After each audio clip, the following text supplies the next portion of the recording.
कि महिलाओं ने एक तो सुरक्षा को लेकर के कहा, और दूसरा जो बुजुर्ग थे जो बात करी, उन्होंने कहा डबल इंजन सरकार को लेकर के। केंद्र की सरकार अब राज्य में, यानी लोगों की अपेक्षाएं सरकार से बहुत ज्यादा हैं, तो सरकार का लिटमस टेस्ट भी होगा ये तो बिल्कुल लिटमस टेस्ट होने वाला है। और असली लिटमस टेस्ट तो तब होगा क्योंकि इस इलेक्शन में महिला सुरक्षा जो इतना बड़ा मुद्दा बन गया था, जब 1 महीने के अंदर सीआरपीएफ फोर्सेस विथड्रॉ होंगे तब ये असली लिटमस टेस्ट होगा।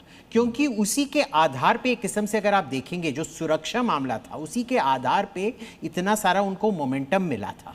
तो उस पे बहुत इंपॉर्टेंट है कि अभी से काम शुरू हो। मेरे को लगता है इसीलिए कैबिनेट छोटा अभी के लिए रखा गया है ताकि कोऑर्डिनेशन भी इजी से हो जाए एक किस्म से।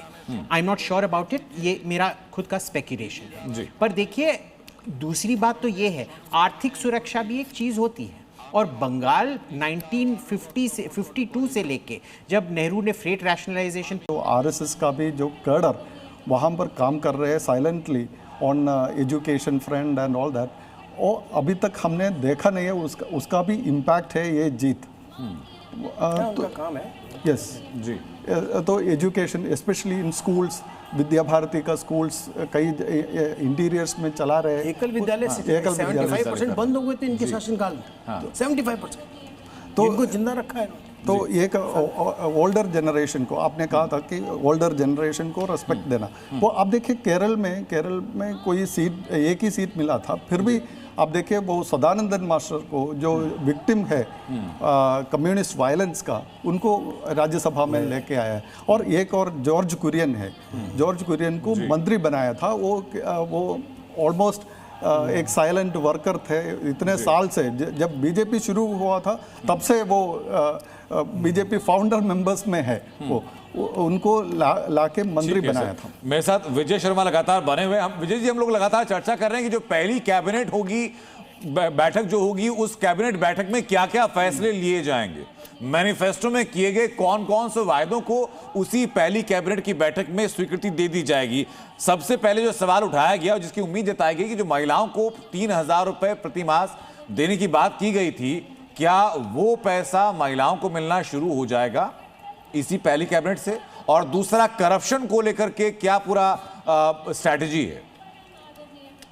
देखिए आनंद जी, जहां तक ये महिलाओं को पैसे देने वाली बात है, वो मेरे ख्याल से चीफ मिनिस्टर अभी ब्रीफिंग लेंगे, देखेंगे बजट में जो प्रोविजन है कि नहीं है, क्योंकि पैसे देने के लिए बजट के अंदर प्रोविजन रखना भी जरूरी होता है। दूसरा, आपने करप्शन की बात बताई, वो तो आपने देख ही लिया होगा किस तरह से एक आदेश जारी कर दिए गए हैं कि कोई भी फाइल इधर से उधर ना हो, फोटोस्टेट ना हो, ताकि वो उसको किसी तरह डिस्ट्रॉय ना कर पाए। बट आज मेरे लिए बड़ा एक भावुक पल है। आप देखेंगे, देखिए तुलना देखिए, आज चुनाव परिणाम आ चुके हैं, हमारा चीफ मिनिस्टर बन चुका है, लेकिन हमारे यशस्वी प्रधानमंत्री किस तरह से दंडवत होकर जनता का परिणाम और जनता को नमन कर रहे हैं, ये है। आप देखेंगे राहुल गांधी बताते हैं गरीबी जो है माइंड सेट है, और हमारे आपने कुंभ के मेले में देखा होगा किस तरह से जो सफाईगीर थे उनके पैर धोए थे प्रधानमंत्री जी ने, किस तरह से राम मंदिर बनाने वाले श्रमिकों के ऊपर फूल बरसाए थे, किस तरह से सीढ़ियों पे, संसद की सीढ़ियों पे इसी तरह नतमस्तक हुए थे। ऐसे ही आज आपने देखा है। और आपने देखा होगा जब ममता दीदी आई थी 2021 में जीतने के बाद में, तो किस तरह से लोगों के मकान ढाए गए, उन लोगों को जो नेबरिंग स्टेट है वहां शरण लेनी पड़ी, किसी को आसाम में लेनी पड़ी, उनकी माता बहनों की इज्जत लूट ली गई, उनको हैंग कर दिया गया, और मार पिटाई, कितने दंगे शुरू हो गए थे। एक हमारा है इस तरह का। कांग्रेस में आपने प्राइम मिनिस्टर कभी भी, नेहरू से लेके आज तक मैं चुनौती देता हूं, किसी ने इस तरह से दंडवत होकर परिणाम किया कि जनता को? क्योंकि जनता जनार्दन है, हमारे दिल में जनता के लिए सब कुछ है, जनता ही सब कुछ है, जनता मालिक है, ये जनता का राज है, जनता के लिए बनी हुई सरकार है ये। हम किस तरह से अपने महान पुरुषों के लिए श्रद्धांजलि दे रहे हैं, उनको नमन कर रहे हैं, किस तरह से हमने फोटो लगा के रखी है। आपने देखा वहां, आप देखेंगे तो वहां काबा और मक्का की बात होती है, वहां दुधारू गाय देने वाली बात होती है, वहां घुसपैठियों को किस तरह से जस्टिफाई करने की बात होती है। तो ये फर्क है। हम सुशासन देते हैं, हम लोगों के बीच में रहते हैं। मेरे प्रधानमंत्री इतने दयालु, देखिए ये बंगाल में सर आपका लिटमस टेस्ट कहा जा रहा है कि यहाँ की जो स्टाइल ऑफ गवर्नेंस होगा वो एक लिटमस टेस्ट होगा बीजेपी के लिए, क्योंकि चुनौतियां बहुत हैं, अपरंपार हैं। आप ही के शब्दों में कहा जाए 34 साल लेफ्ट का शासन, उसके बाद 15 साल ममता बनर्जी का शासन, पूरे बंगाल को खत्म कर दिया गया।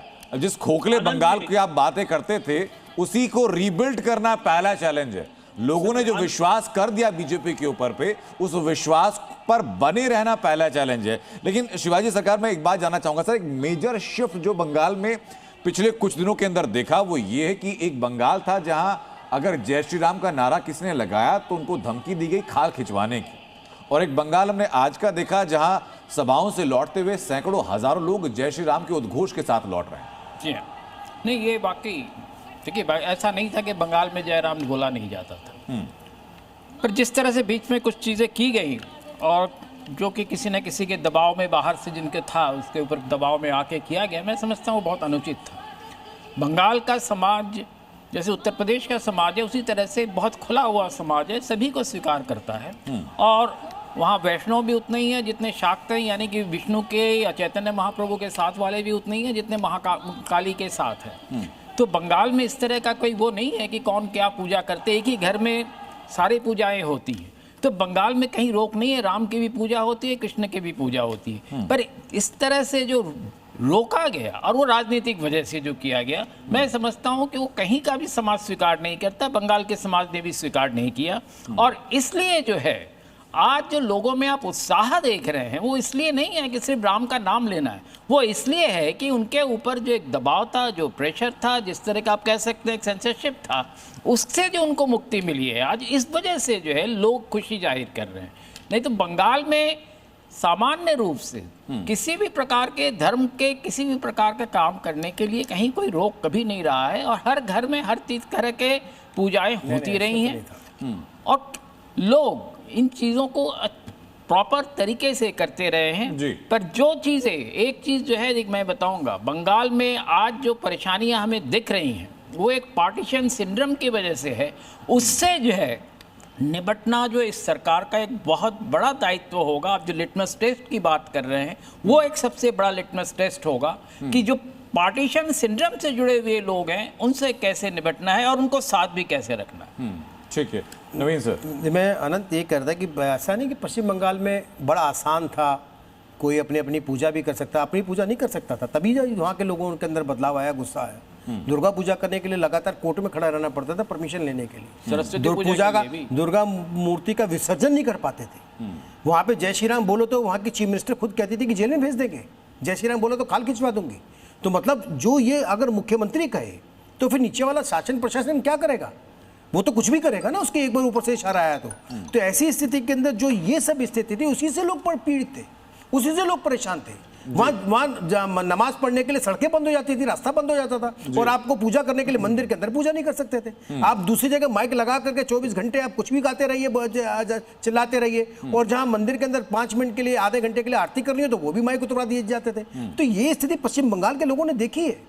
आज जो जय श्री राम भगवा निकल करके लोग लेकर के सड़कों पर घूम रहे हैं, वो किसी सरकार के आने से नहीं घूम रहे हैं, वो उनके मन को लगा कि आज उनको आजादी मिली है, उतने साल 50 साल बाद, 50 उनके विश्वास, उनके मन में 50 साल बाद उन्होंने भगवा पहन करके आजादी से सड़क पर जा रहे हैं। मेरे साथ वापस जुड़ चुके हैं।